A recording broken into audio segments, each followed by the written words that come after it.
નમસ્કાર મિત્રો, અમારી યુટ્યુબ ચેનલમાં તમારું હાર્દિક સ્વાગત છે.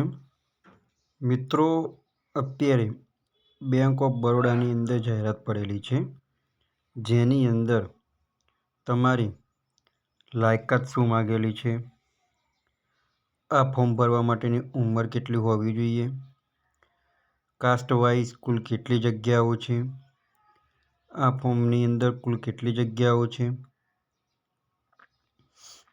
અને આ ફોર્મ કેવી રીતના ભરવું એ તમે આ વિડીયોના માધ્યમ દ્વારા જોઈ શકશો. તો મિત્રો, સૌપ્રથમ તમે અમારી ચેનલ ઉપર નવા હો તો અમારી ચેનલને સબસ્ક્રાઈબ કરી લેજો અને બાજુમાં આપેલ બે આઇકોનને ક્લિક કરી લેજો, જેથી કરીને રોજ નવા વિડીયોની નોટિફિકેશન તમને મળતી રહે. તો મિત્રો, સૌપ્રથમ તમે ગૂગલમાં મારું ગુજરાત.in કહીને વેબસાઇટ ઓપન કરશો તો એની અંદર મિત્રો તમને જોવા મળશે કે બેંક ઓફ બરોડા રિક્રુટમેન્ટ 2025. તો મિત્રો, જે બેંક ઓફ બરોડાની અંદર પ્રોફેશનલી પોસ્ટ ઉપર એની અંદર જે કોન્ટ્રાક્ટ બેસિસ જગ્યાઓ છે એ કુલ થઈને કેટલી છે એ તમે અહીંયા જોઈ શકશો. તો મિત્રો, તમે અહીંયા જોઈ શકો છો કે બેંક ઓફ બરોડાની અંદર કુલ થઈને 146 જગ્યાઓ છે અને કઈ પોસ્ટ માટે કુલ કેટલી જગ્યાઓ છે અને એના માટે લાયકાત શું માગેલી છે એ પણ તમે અહીંયા જોઈ શકશો. તો અહીંયા મિત્રો વાત કરીએ કે ડેપ્યુટી ડિફેન્સ બેન્કિંગ એડવાઇઝર મેટની એક જગ્યા છે, જેની અંદર ગ્રેજ્યુએશન માગેલું છે અને મિનિમમ તમે 57 વર્ષ સુધી ભરી શકો. ત્યાર પછી બીજી પોસ્ટ માટેની વાત કરીએ તો મિત્રો પ્રાઇવેટ બેન્કર છે, એની અંદર 3 જગ્યાઓ છે. એની અંદર પણ તમે ગ્રેજ્યુએશન MBA કરેલું હોવું જોઈએ. એની અંદર 33 થી 50 વર્ષની ઉંમર માગેલી છે. ગ્રુપ હેડ માટેની 4 જગ્યાઓ છે, જેની અંદર ગ્રેજ્યુએશન પૂર્ણ કરેલું હોવું જોઈએ. 31 થી 45 વર્ષ સુધીના ભરી શકશે. પછી ટેરેટરી હેડ માટેની વાત કરીએ તો એની અંદર 17 જગ્યાઓ છે, જેની અંદર ગ્રેજ્યુએશન પાસ કરેલું હોવું જોઈએ. એની અંદર 27 થી 40 વર્ષના લોકો ભરી શકશે. ત્યાર પછીની વાત કરીએ તો સિનિયર રિલેશનશિપ મેનેજરની છે, એની અંદર 101 જગ્યાઓ છે, જેની અંદર ગ્રેજ્યુએશન માગેલું છે અને 24 થી 35 વર્ષ હોવા જોઈએ ઉંમર. વેલ્થ સ્ટેટમેન્ટની વાત કરીએ તો 18 જગ્યાઓ છે, જેની અંદર ગ્રેજ્યુએશન કરેલું હોવું જોઈએ અને એની અંદર મિનિમમ ઉંમર તમારી 24 થી 45 વર્ષ હોવી જોઈએ. પછી પ્રોડક્ટ હેડ પ્રાઇવેટ બેન્કિંગની વાત કરીએ તો એની અંદર 1 જગ્યાઓ છે, જેની અંદર તમે ગ્રેજ્યુએશન પૂર્ણ કરેલું હોવું જોઈએ અને 24 થી 25 વર્ષ માગેલી છે. ત્યાર પછી પોર્ટફોલિયો રિસર્ચ એનાલિસ્ટ માટેની 1 જગ્યા છે, જેની અંદર તમે ગ્રેજ્યુએશન પૂર્ણ કરેલું હોવું જોઈએ અને એની અંદર મિનિમમ ઉંમર 22 થી 35 વર્ષ માગેલી છે. એટલે ટૂંકમાં મિત્રો, આ ભરતીનું ફોર્મ ભરવા માટે તમારી મિનિમમ ઉંમર ગ્રેજ્યુએશન એટલે સ્નાતક ડિગ્રી પાસ કરેલી હોવી જોઈએ. અહીંયા મિત્રો તમે જોઈ શકો છો કે એજ્યુકેશન ક્વોલિફિકેશનની પણ વાત કરીએ કે જે graduation in any discipline from a recording university, એટલે તમે ગ્રેજ્યુએશન ગુજરાત રાજ્ય સરકાર માન્ય યુનિવર્સિટીમાંથી પ્રાપ્ત કરેલી હોવી જોઈએ.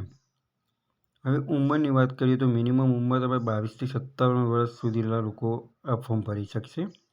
હવે આ ફોર્મ ભરવા માટેની એપ્લિકેશન ફી કેટલી છે? તો આની અંદર જે લોકો જનરલ કેટેગરી, OBC કેટેગરી અને EWS કેટેગરી ધરાવે છે તેવા લોકો માટે 600 રૂપિયા ફી અને પ્લસ જે ટેક્સ થતો હોય અને જે લોકો SC કેટેગરી, ST કેટેગરી અને હેન્ડીકેપ અને છોકરીઓ છે તેવા માટે 100 રૂપિયા પ્લસ ટેક્સ છે. હવે મિત્રો, આની અંદર તમારી સિલેક્શન પ્રોસેસ કેવી રીતના થશે? તો સૌપ્રથમ મિત્રો, આની અંદર તમારે કોમ્પ્યુટર બેઝ પદ્ધતિથી પરીક્ષા લેવામાં આવશે. એની અંદર જે લોકો પાસ થશે એ લોકોને પર્સનલ ઇન્ટરવ્યૂ દ્વારા બોલાવવામાં આવશે. ત્યાર પછી તમારે ડોક્યુમેન્ટ વેરિફિકેશન આવશે. હવે મિત્રો, તમારી બીજી પણ વધારાની માહિતી જોઈતી હોય તો અહીંયા ઓફિશિયલી નોટિફિકેશન આપેલી છે, એ પણ તમે રીડ કરીને માહિતી મેળવી શકશો. તો અહીંયા મિત્રો નોટિફિકેશન આપણે ઓપન કરીએ, જેની અંદર આની PDF પણ અહીંયા ઓપન થયેલી છે અને અહીંયા લખેલું જ છે કે online registration of application status from 26/3/2025થી last date for submission of application and payment fee 15/4/2025, એટલે કે આ ફોર્મ ભરવાની છેલ્લી તારીખ 15/4/2025 છે. અને અહીંયા મિત્રો તમે જોઈ શકો છો કે પોસ્ટ વાઇઝ કુલ કેટલી જગ્યાઓ આપેલી છે, મિનિમમ ઉંમર કેટલી માગેલી છે, તમારી એજ્યુકેશન ક્વોલિફિકેશન શું માગેલી છે, પોસ્ટ ક્વોલિફિકેશન એક્સપિરિયન્સ શું માગેલો છે એ પણ તમે અહીંયા જોઈ શકશો. તો જેમ તમે આ પીડીએફનો સ્ક્રોલ કરતા જશો એમ તમને તમારી બીજી માહિતી પણ તમને મળી શકશે. અહીંયા કાસ્ટ વાઇઝ કુલ કેટલી જગ્યાઓ છે એ પણ અહીંયા દર્શાવેલી છે મિત્રો, જે તમે અહીંયા જોઈ શકો છો.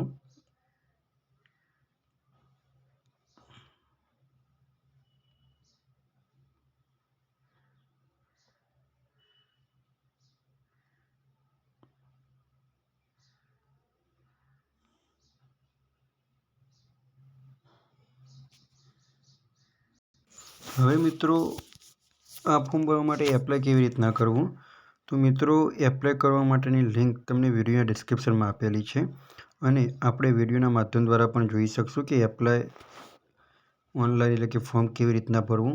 તો મિત્રો અહીંયા તમે એપ્લાય ઓનલાઈન ઉપર ક્લિક કરશો તો આ રીતના બેંક ઓફ બરોડાની જે મેન વેબસાઇટ છે એ ઓપન થશે, કે જેની અંદર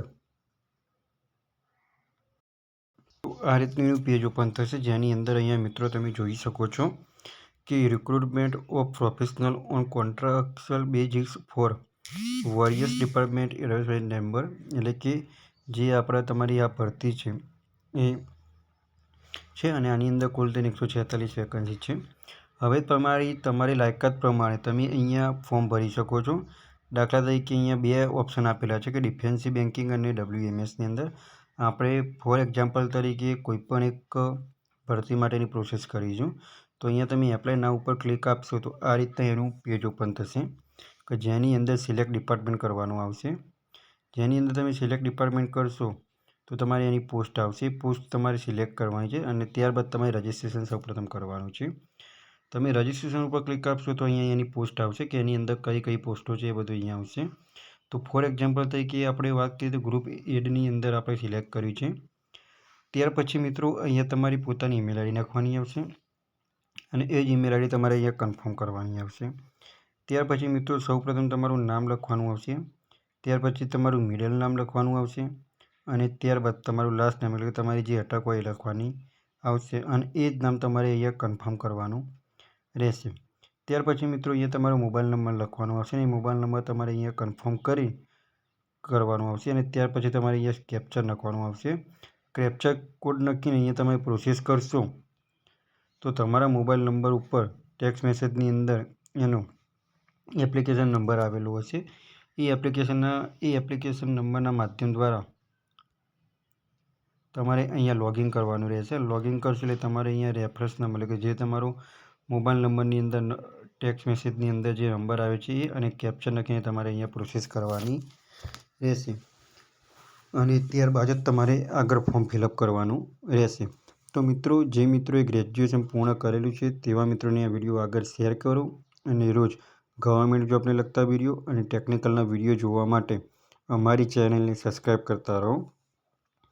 બીજી એક વાત મિત્રો કે ટૂંક જ સમયમાં આપણે નવી ચેનલ શરૂ થઈ રહી છે, કે જેની અંદર કરંટ અફેર હશે, ગવર્મેન્ટ ભરતીની અંદર પૂછાતા પ્રશ્નોનું સોલ્યુશન પણ હશે, અને બીજી અનેક પ્રકારની પણ માહિતી હશે. તો એ ચેનલને પણ મિત્રો તમારો સપોર્ટ મળી રહે એવી આશા વ્યક્ત કરું છું. તો મિત્રો તમને આ વિડીયો ગમ્યો હોય તો લાઈક કરજો, શેર કરજો અને સબસ્ક્રાઈબ કરજો. Thanks for watching the video.